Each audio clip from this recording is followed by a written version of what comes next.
Hey, I'm May Bonner, and welcome back to Real Conversations, the series where we interview filmmakers leading up to the festival on July 27th. Today, I'm here with Duncan Lauer, the director and animator of Future's Resistance, a documentary about the Beirut explosion and its aftermath, told from the perspective of a woman named Sahar. So, Duncan, I was wondering if you could get us started quickly by just telling us a bit about yourself and your background in film. Sure. I mean, I've been making films since I was 12, and I've had a lot of experience. I went to film school for a year, and then transferred to a regular university. I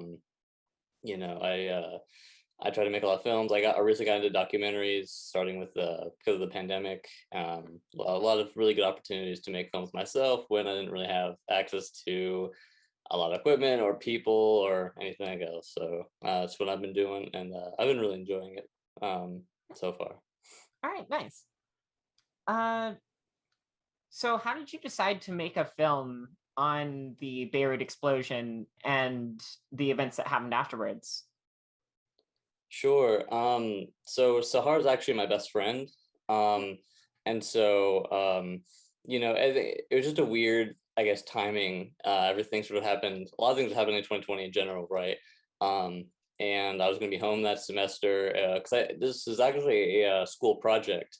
It's for my documentary class.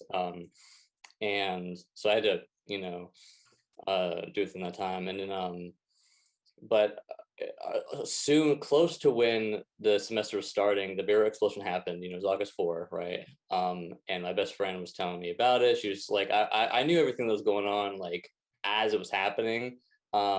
Like she would tell me when the thing, like we would talk when the thing happened, when the protest happened, when cleanup and everything. She would send me like voice messages and stuff, and it was terrible. And so her and I just sort of decided like maybe we should make a film about this, because I was just getting started on excuse me, I was just getting started on documentary filmmaking, and so I was like, hey, what if we did this together?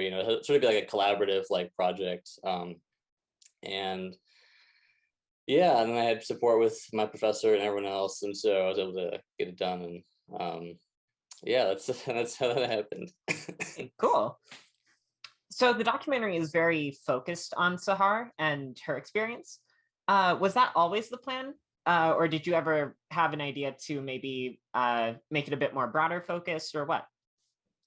Yeah, it was always going to be about her. I feel like, with me not being able to go there and sort of limited in what I could use, and again, I'm not like fully proficient with documentary, but I know narrative, and I think like um, a lot of times at least it's easier to get really connected to a person when we're focused on one person and what they're talking about. And so I thought that with given the circumstances, given the timeline I had, and just general storytelling, I thought that it'd be really effective to be able to just focus on one person and talk about what they went through rather than try and make something that I didn't feel like I could make, Yeah.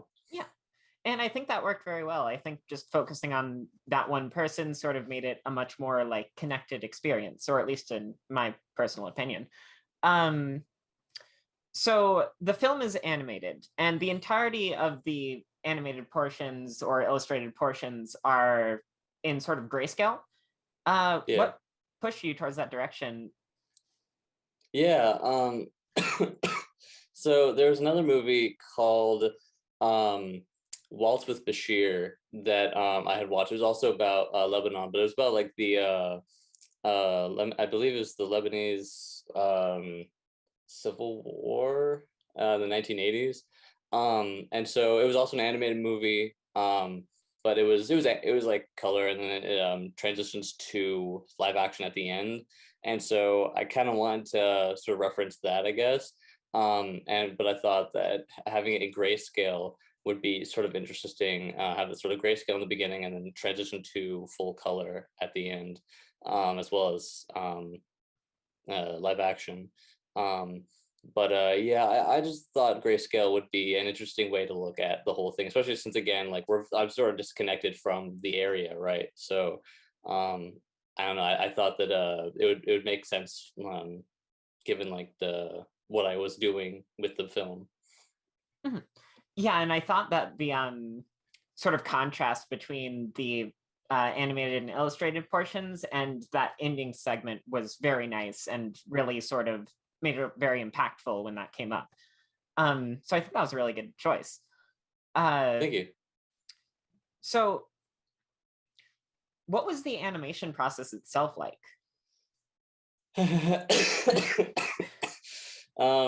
It was very strenuous. I only had 6.5 weeks to get the animation done. I spent most of the semester editing the footage because I had many hours of interview footage, just to squash together to 9 minutes. But the animation, I only had 6.5 weeks, and I was doing it right up till the time it was due. Essentially, the only thing that really helped was we sort of broke it into two halves, right? I had someone who was the illustrator. She's credited as like the production designer, I believe. She designed the character puppets basically. She created Okay. like illustrations of each character or person. They're all Yeah. people, the people.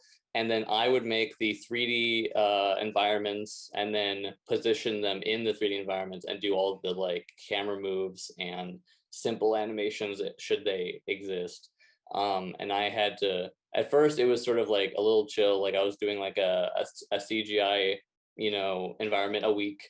And then as sort of got close to the deadline, I was like, I had to keep, go a little faster. And then, so it just involved a lot of hard work, a Okay. lot of Yeah. hours. Fair. So during the production of Futures Resistance, were there any issues you ran into or any roadblocks at all? Yeah, I mean, it was so at this point in my life, I'd only really, I mean, I knew stop motion and I knew like, I knew a little bit about Blender with terms of special effects, but I actually didn't know how to model like that. I actually had to learn how to 3D model while I was making 3D models, which made that was very difficult, as it is. And so you can sort of see like, obviously it's hard to tell because it's not chronologically in the movie, but essentially there are like the 3D environments I made in the later half of the semester look way better because I was getting to know more how to do everything. That and I think just time in general, not having it, I think was the biggest roadblock. But also the knowledge in animation wasn't as much as like I know now because I started taking animation classes afterwards. And so figuring out how to do certain things. I also I hadn't really had much experience drawing yet. Like I started taking more drawing classes afterwards as well. And so during the production, I was trying to digitally, draw certain things, to try and like add various effects to the characters.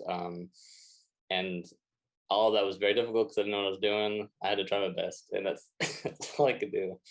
That's fair. Uh, so if there's one thing you could have audiences take away from this film, what would it be? I think so it's a little difficult. There's a message I wanted to come across, but I didn't know like how much I wanted to go into them. It was sort of like going back and forth, but a big part of the film, I think, other than her story, is the government's like sort of negligence in taking care of the situation. And I guess that and just how this affects people, I guess, is what I wanted people to be able to take away from it. I think everyone saw the Beirut explosion. Obviously, then everyone fell off, because that's a lot of things were happening. It's totally Yeah. understandable. But I think all of these things affect people. Everything, everywhere affects people, and I think just being able to see that I think is super important, especially when trying to like help fix things, or drive people to change. Sometimes it just takes seeing how it affects someone, you know. Yeah. Um, so I guess that would probably be the best because there's not really. I mean, I don't have an answer. I'm not Lebanese. I'm not there. Fair. I'm not. And neither does she. I mean, she's just one person. Like answers are sort of difficult, but Yeah. like I think just seeing how it affects people, I think is super important on its own. Uh, So, in sort of that same realm, was there anything that you wanted to include that you weren't able to include? Yes. Sorry, I have a bit of a cough. You're fine. Um, I really wanted to be able to include like updated information. I did it like, I started working on this, like the interviews happened only a couple weeks after the explosion happened. Um, so I really wanted to be able to, I guess, add more information, which I actually will be, because in a few days I will be in Lebanon.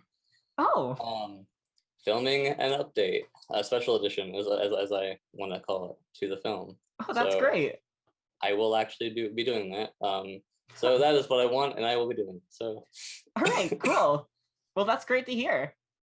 So yeah, I think that's sort of wrapping up the interview. But do you have any social media or anything people could keep in touch with what you're doing on? absolutely. My Instagram is, it's a very silly name, but I love it to death. It's a Thunkerwinkle. Like Thunker, like thunder, but with a K, and then Winkle. Okay. Thunkerwinkle. That is my Instagram. That's probably the best place. Everything, trip wise, or film, or anything I'm doing. Also my links for my other films that I do. It's all in there. All right. Well, I think that's all, unless you want to say anything last. Just let's hope for the best for everyone. Fair. All right. Well, once again, thank you for joining us, and thank you to everyone watching for watching. This has been Real Conversations. See you next time.